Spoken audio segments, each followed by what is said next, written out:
Imagine for a moment that everything you see, the trees outside your window, the device in your hand, even the people around you, is not the ultimate reality, but only the appearance of something deeper, something hidden. Beneath the surface of the visible world, says Arthur Schopenhauer, there is a single driving force, the will.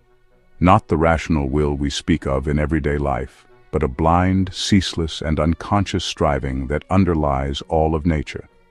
For Schopenhauer, this will is the true essence of the world, and everything we perceive is its representation, the image it projects into our consciousness.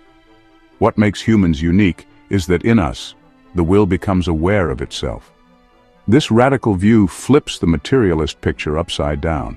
Matter is not fundamental, will is. In this video, we'll explore Schopenhauer's provocative philosophy, how it blends Kantian insight with Eastern thought, why he believed existence is inherently restless and tragic, and how beauty, compassion, and self-denial offer a path beyond the will's endless striving. Arthur Schopenhauer was born in 1788 in Danzig, now Gdansk, Poland, into a wealthy merchant family. His father wanted him to follow in business, but after his father's death, Schopenhauer turned to philosophy with a singular passion. At the University of Göttingen, he encountered the ideas of Immanuel Kant, whose Copernican revolution in philosophy had argued that we never experience reality as it is in itself, only as it appears to us through the structures of our mind. Schopenhauer embraced Kant's insight but felt it left a crucial question unanswered. What is the thing in itself behind appearances? In his major work, The World as Will and Representation, 1818, he claimed to have found the answer, and it wasn't reason, matter, or God, but a primal, non-rational force he called the will. His thinking was deeply shaped by his study of Eastern philosophies, especially Hinduism and Buddhism, which resonated with his view that life is driven by desire and that peace comes from transcending it. The first half of Schopenhauer's famous title, Representation, refers to the world as we perceive it, the phenomenal world shaped by our mind.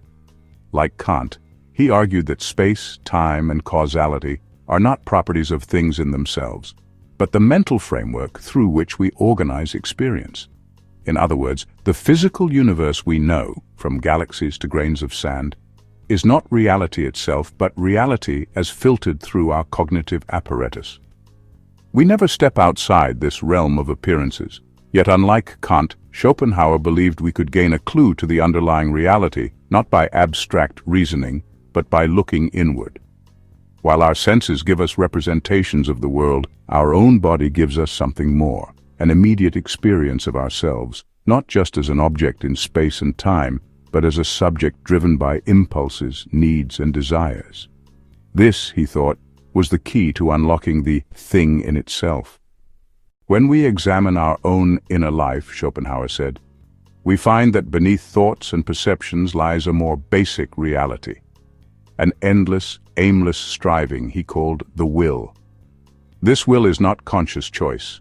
It is the raw push of life, the force that makes a plant grow toward the sun, an animal hunt for food, or a human strive for love, status, and survival. It is blind in the sense that it has no ultimate goal beyond continuing itself. And here's the daring move. Schopenhauer identified this same will as the essence of all things. The entire universe, from falling rocks to swirling galaxies, is the will expressing itself through different forms. Matter, energy, and life are all manifestations of this deeper drive. Our conscious life is merely the will's way of representing itself to itself, like a dreamer becoming dimly aware they are dreaming. This means that reality's core is not rational order, but restless desire, not logic but longing. If the will is the essence of everything, then what does that mean for human life? For Schopenhauer, it means that suffering is built into existence itself. The will is endless striving. As soon as one desire is fulfilled, another takes its place. We are never at rest. Even moments of pleasure are just the brief silencing of a previous pain, quickly replaced by a new longing. This is why Schopenhauer called life a pendulum swinging between want and boredom. His worldview was famously pessimistic. To exist is to want, and to want is to suffer. Yet his insight resonates with the Buddhist first noble truth, that life, as ordinarily lived, is marked by dukkha, unsatisfactoriness. Schopenhauer even suggested that the human capacity for reason only makes the situation worse, allowing us to foresee suffering before it arrives. For him, optimism was not just naive, it was a refusal to look reality in the face. Despite his pessimism, Schopenhauer believed there were ways to find relief from the tyranny of the will, even if only temporarily. One of these was aesthetic contemplation, the experience of beauty in art, music, or nature. When we are deeply absorbed in art, he said, we stop seeing things in terms of our personal desires and needs. Instead, we perceive them purely as platonic ideas, timeless forms of reality. Music held a special place for him. Unlike other arts, it does not represent the will through images, but expresses it directly in sound, mirroring the inner rhythms of existence itself. In these moments of aesthetic absorption, the will loosens its grip on us. We are no longer the striving subject, but a disinterested observer, experiencing a stillness that hints at a deeper liberation. For Schopenhauer, these experiences were more than distractions. They were glimpses of a state beyond the will. Another, more lasting path beyond selfish striving was compassion. Schopenhauer grounded his ethics not in abstract rules, but in the recognition that the same will animates all beings. When we see another's suffering as our own, we break through the illusion of separateness that the will creates. This insight leads naturally to compassion, kindness, and non-harm. His ethics here converge with Buddhist and Hindu ideas of non-violence and the unity of life. By acting compassionately, we weaken the will's hold on us, replacing the endless cycle of self-interest with a wider identification with all that lives. In a world driven by competition and desire, compassion becomes an act of quiet rebellion against the will's blind imperatives. For Schopenhauer, the most profound escape from the will came through what he called denial of the will to live, a voluntary turning away from desires, ambitions, and attachments. Inspired by ascetic traditions in the East and West, he saw in the saint, the monk, or the mystic, a person who has recognized the futility of striving and chosen to live in simplicity, detachment, and peace. This is not a nihilistic rejection of life, but a transformation of our relationship to it.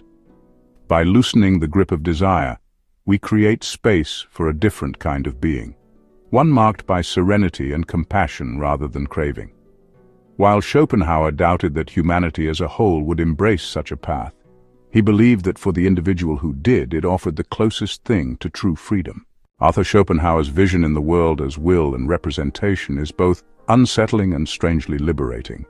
It tells us that the core of reality is not matter, but a restless, blind will that drives all things, and that through human consciousness, this will becomes aware of itself. This awareness opens a door. We can see the cycle of striving for what it is, find moments of stillness in art and beauty, act with compassion toward all beings, and perhaps even step outside the will's endless demands. Whether or not we share his pessimism, Schopenhauer's philosophy remains a powerful mirror, one that reflects not just the world around us, but the deep forces moving within us. To understand ourselves, he suggests, we must first see the will at work in everything, and then decide whether to keep striving or to seek the quiet beyond.